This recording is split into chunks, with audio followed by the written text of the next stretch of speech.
Olá, eu sou o professor Kleber e vamos agora ter uma aula sobre herpes na gestação. Tenho como base para essa aula o boletim prático, do Colégio Americano de Ginecologia e Obstetrícia. Foi publicado a sua primeira versão em 2007, mas atualizada agora em maio de 2020, e é ele que vai nos guiar nesse caminho aqui do herpes na gestação. Como informações iniciais sobre herpes na gestação, eu trago que é um vírus de dupla fita de DNA, ele tem uma cápsula glicoproteica e um capsídeo, e é esse vírus que é de extrema frequência no nosso meio, embora não se saiba exatamente a sua prevalência e incidência. Trago aqui ainda como ilustração a microfotografia do vírus, com seu capsídeo, e logo ao lado aqui as lesões clássicas de vesículas no herpes simples labial. A gente vai falar que tem dois tipos, tipo 1 e 2, o labial e genital, e esse é o típico que é reconhecido no dia a dia. Como disse, é um vírus de dupla fita de DNA, dois tipos, tipo 1 e tipo 2. Tipo 1 predominantemente labial, embora ele possa acometer a área genital também, vou chamar a atenção disso. E o tipo 2, que é o que quase sempre é um patógeno genital e é o responsável pela maior parte das contaminações durante a gravidez. 2/3 é pelo tipo 1, 1/3 ou pelo tipo 2 e 1/3 é pelo tipo 1. Só que eu quero chamar a atenção, está aqui em azul, que as infecções pelo tipo 1 estão se tornando cada vez mais comuns, como causa oral e genital também, principalmente em mulheres adolescentes e jovens. Então, por isso que aquele 1/3 de contaminação do feto neonatal pode ser por herpes vírus tipo 1. Sua incidência é desconhecida, como havia dito, para você ter uma ideia, apenas cerca de 5 a 15% dos indivíduos têm o relato e o conhecimento de ter infecção prévia. Das mulheres que têm resultado sorológico mesmo negativo, aquelas suscetíveis à infecção por herpes simples, ela pode adquirir infecção ou pode desenvolver infecção do herpes durante a gravidez em 2% dos casos. Por isso a gente tem que ficar atento.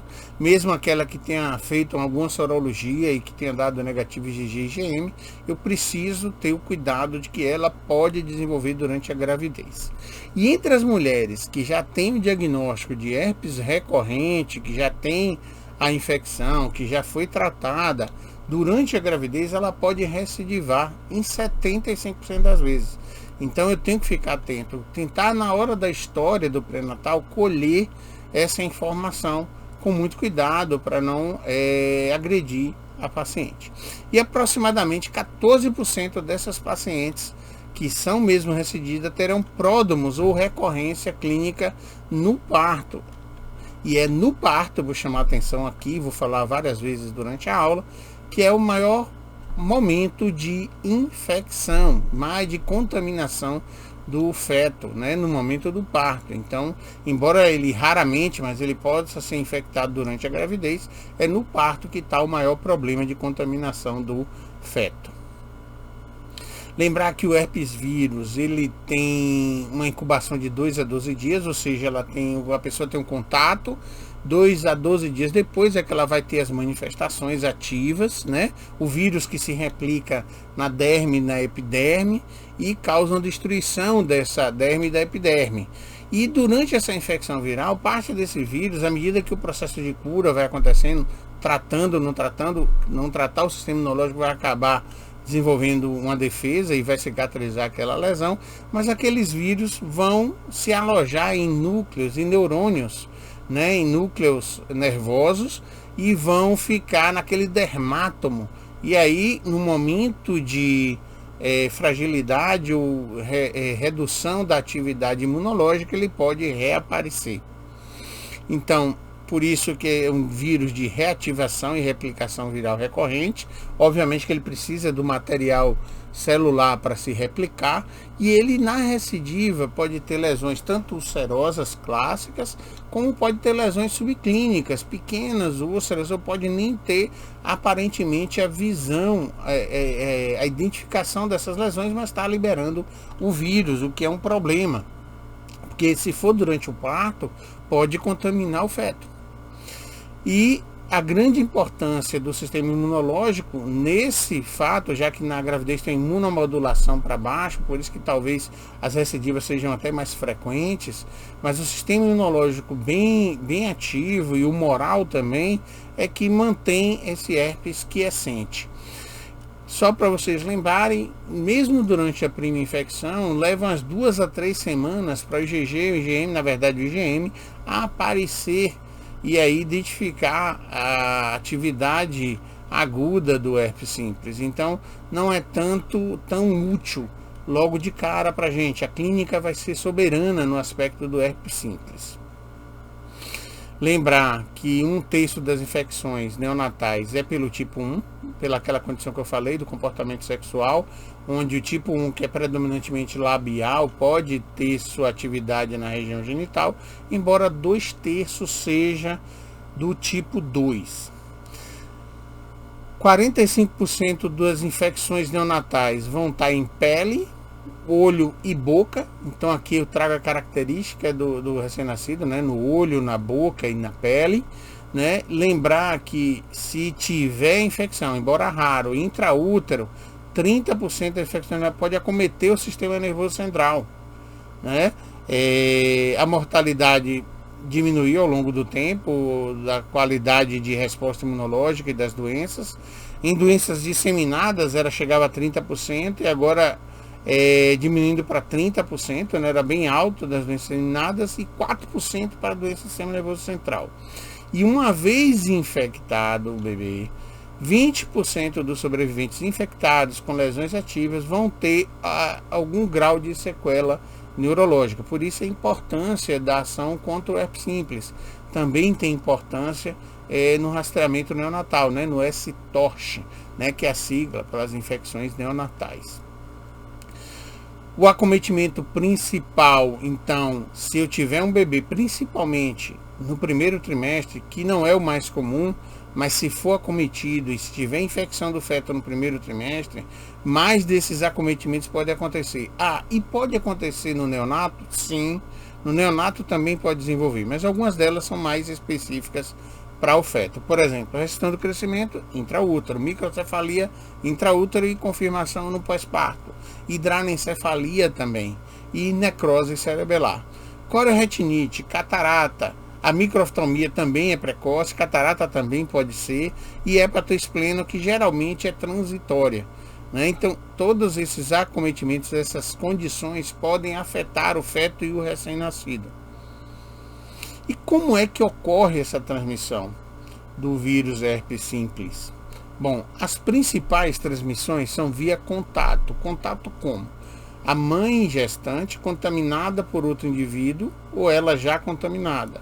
Tanto pelo contato, né, numa área abrasiva, uma fonte de contaminação com o vírus, ou atividade sexual, que é a mais prevalente para o tipo 2, né? O contato pode ser pelo tipo 1 e depois atividade sexual, pode ter uma mistura. E a transplacentária, que é rara, mas pode acontecer. E que se for no primeiro trimestre, reforço, a chance de acometimento mais grave do feto é maior. Embora a grande maioria, continuo a repetir, a transmissão é predominantemente durante a lesão ativa no momento do parto.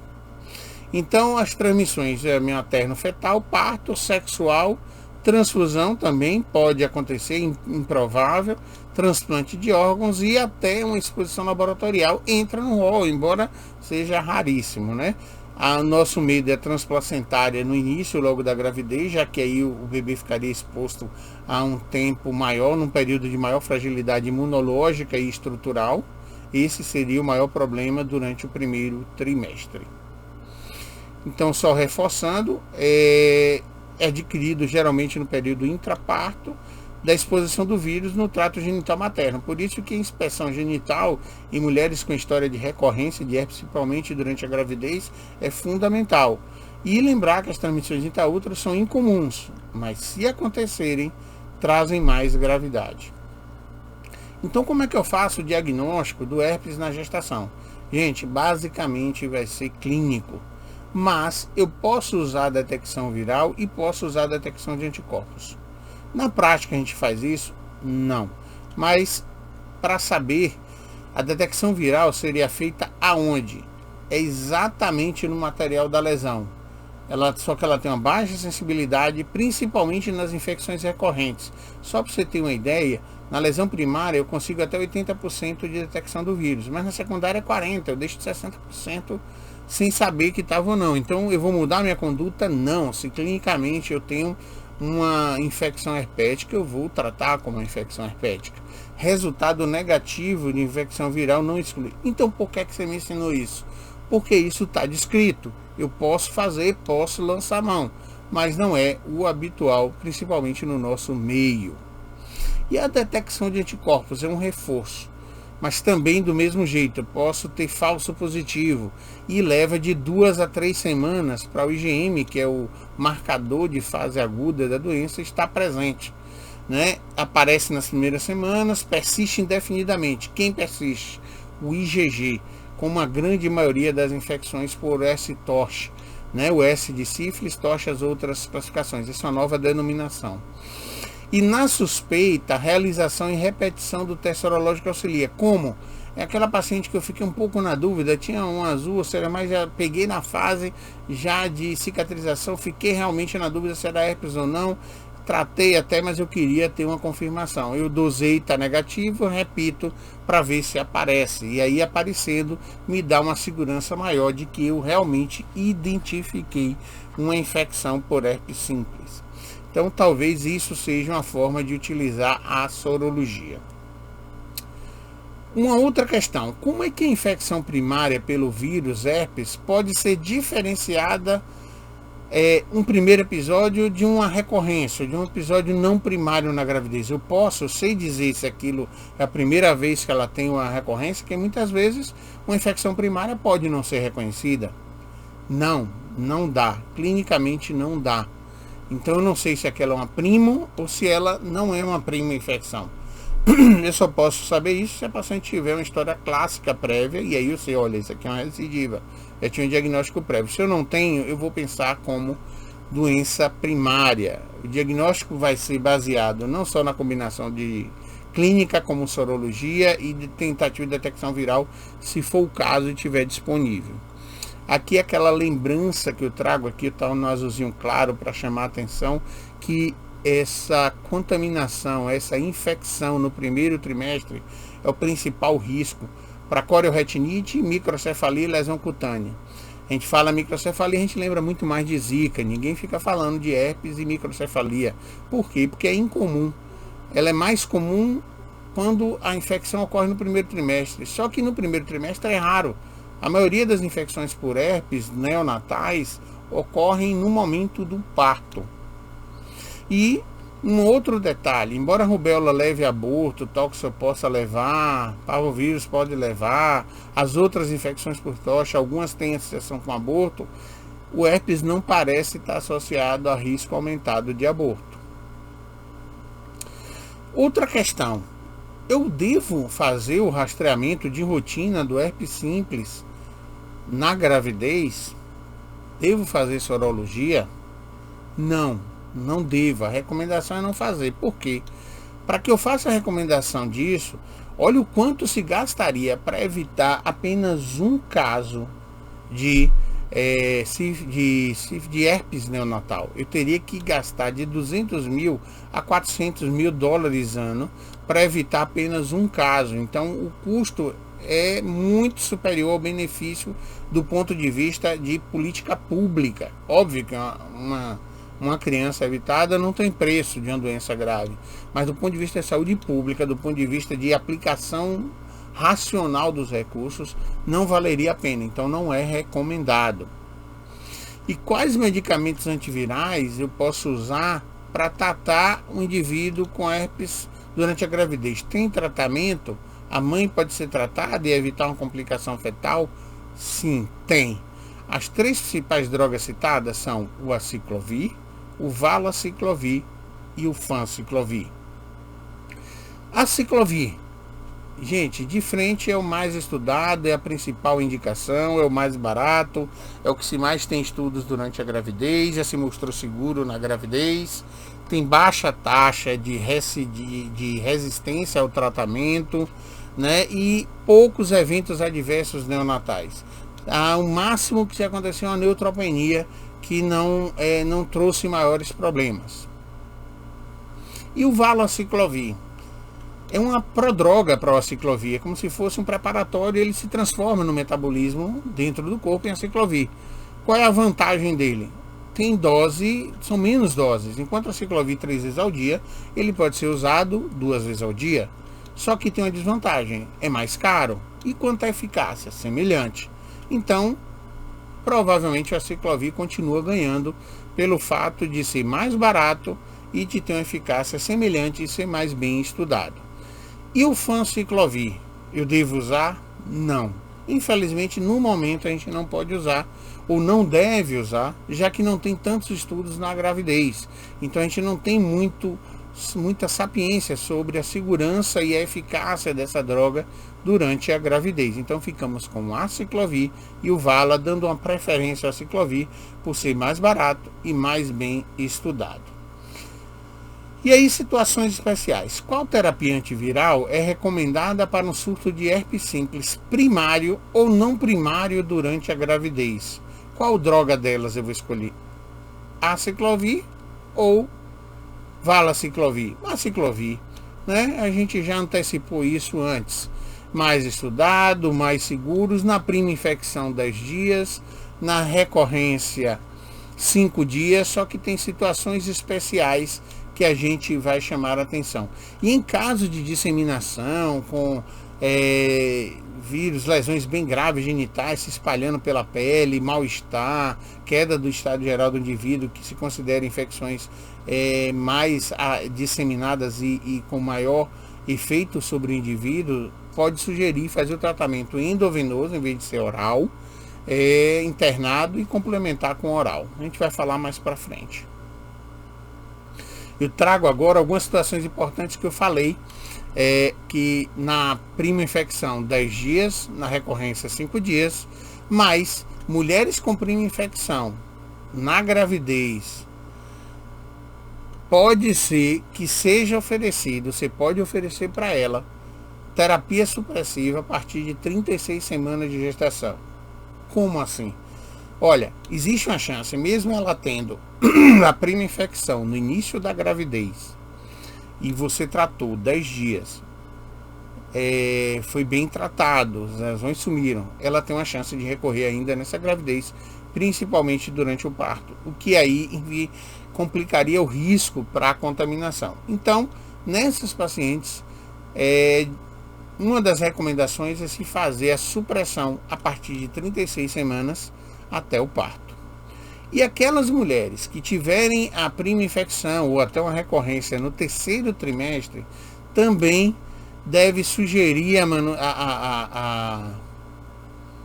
a terapia supressiva. Se for a primo infecção no primeiro trimestre, no terceiro trimestre, de novo, no terceiro trimestre é prima infecção, aí a recomendação é se manter antiviral até o parto.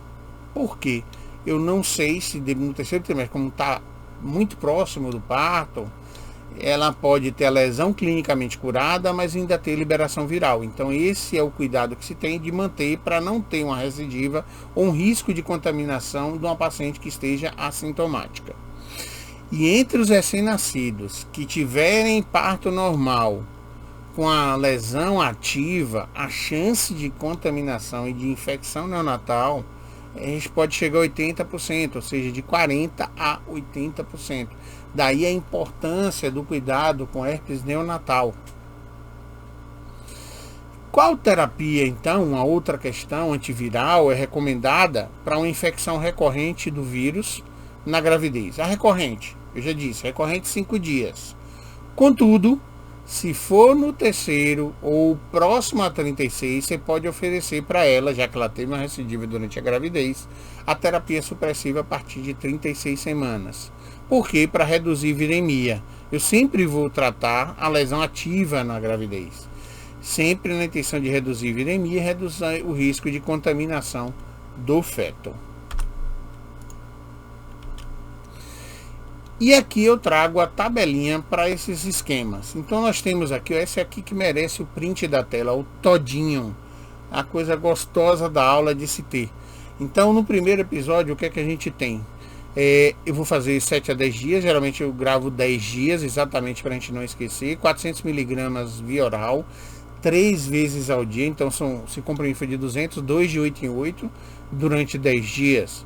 Se for uma recorrência, e faria 5 dias ou 800, 4 comprimidos, 12 em 12 por 5 dias. É menos tempo? Sim.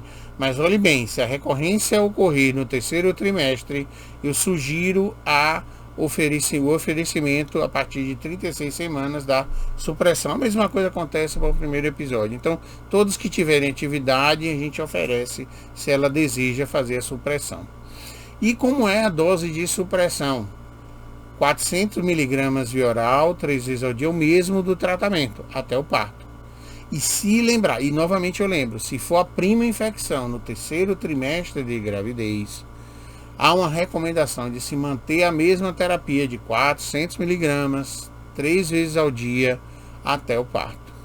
E na disseminada, é aquela que leva à prostração, várias lesões espalhadas, fazer o venoso, né, na dose de 5 a 10 miligramas por quilo intravenoso a cada 8 horas por 2 a 7 dias e completar os 10 dias via oral.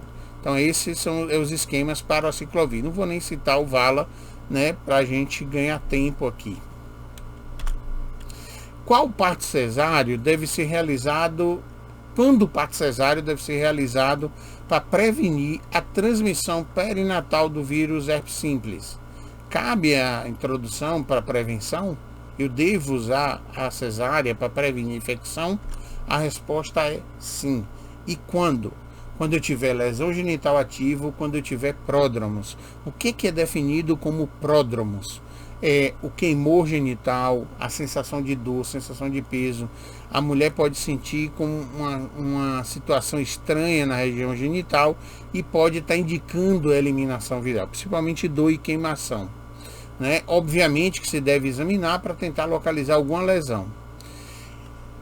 É tão importante a cesárea que aqui um dado que traz aqui é que o herpes neonatal ocorreu apenas em 1,2% com quem faz cesárea versus 7,7% em quem não faz cesárea, num estudo desse tipo, né, retrospectivo. Ou seja, eu posso não ir prevenir 100% com a cesárea, mas reduzo quase 5 a 6 vezes se eu deixasse um parto normal. Então a cesárea nos pródromos ou nas lesões genitais ativas tem sua indicação. E mulheres com infecção por herpes genital de episódio primário ou não primário durante o terceiro trimestre, deve ser oferecido não só a prevenção com a terapia supressiva, como também a cesárea.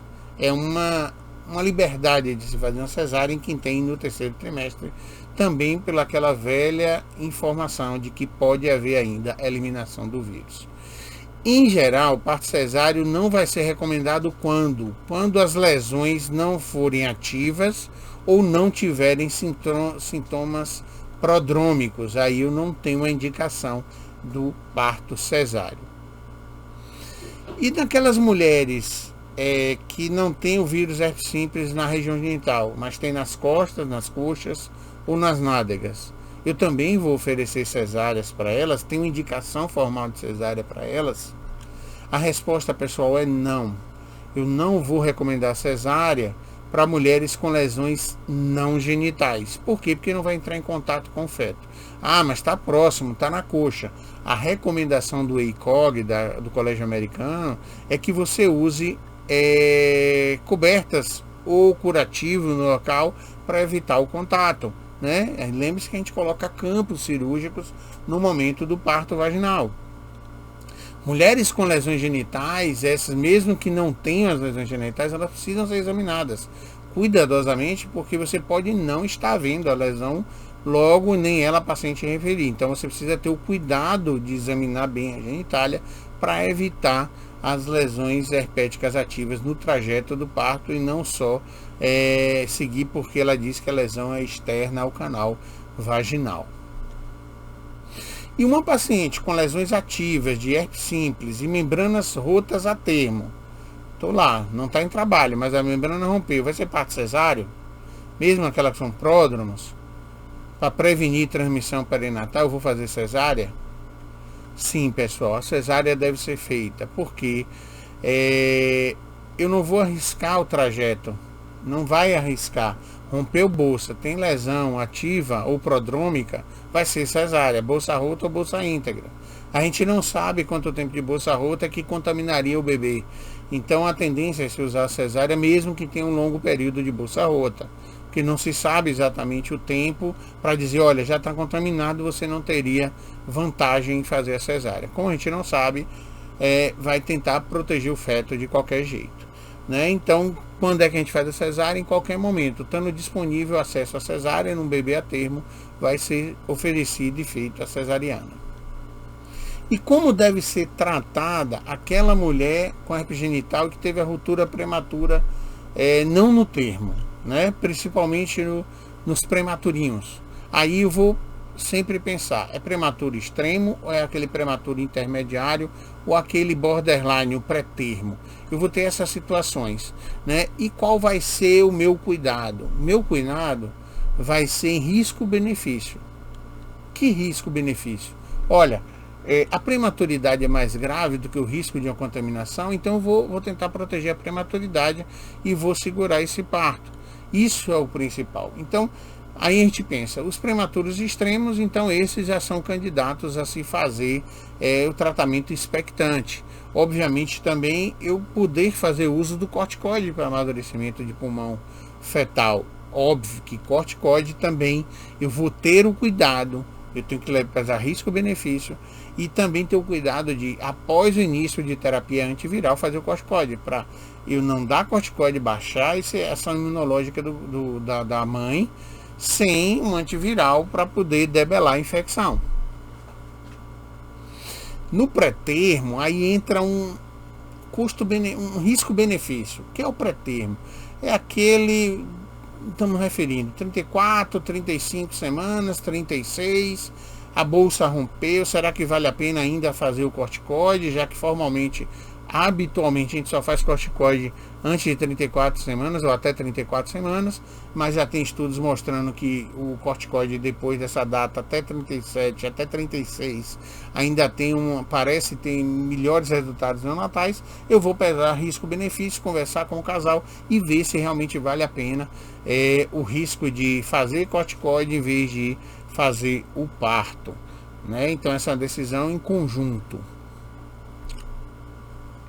E as mulheres com herpes simples ativo, elas devem amamentar ou manipular seus bebês? Olha, se eu vou aumentar, ou seja, ele quer saber se vai dar risco aumentado para contaminar esse feto na amamentação ou na manipulação, segurar o seu próprio bebê. Óbvio que vai continuar amamentando. Só tem uma situação que não seria, se aquela mama tivesse com a lesão herpética. Então aí eu não poderia liberar a amamentação.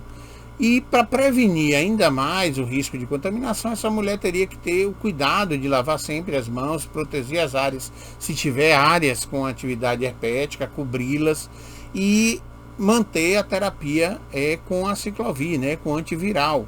E esse antiviral não vai dar problema para a amamentação?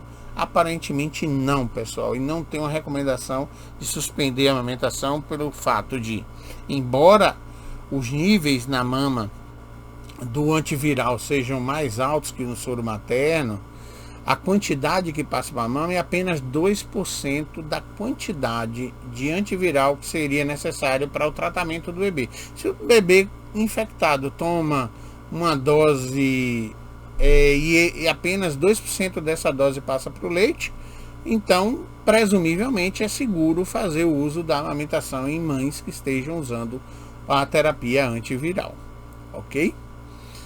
Então, assim eu encerro nossa aula, nossas dicas e nossas orientações sobre herpes simples na gravidez, lembrando de sempre criar o hábito de estudar todos os dias 20 minutos, não acumule ignorância, acumule conhecimento, tá? Faça uma avaliação pré-natal de suas pacientes com muito cuidado, sejam disciplinados no momento de atendimento. Um grande abraço, até a próxima aula.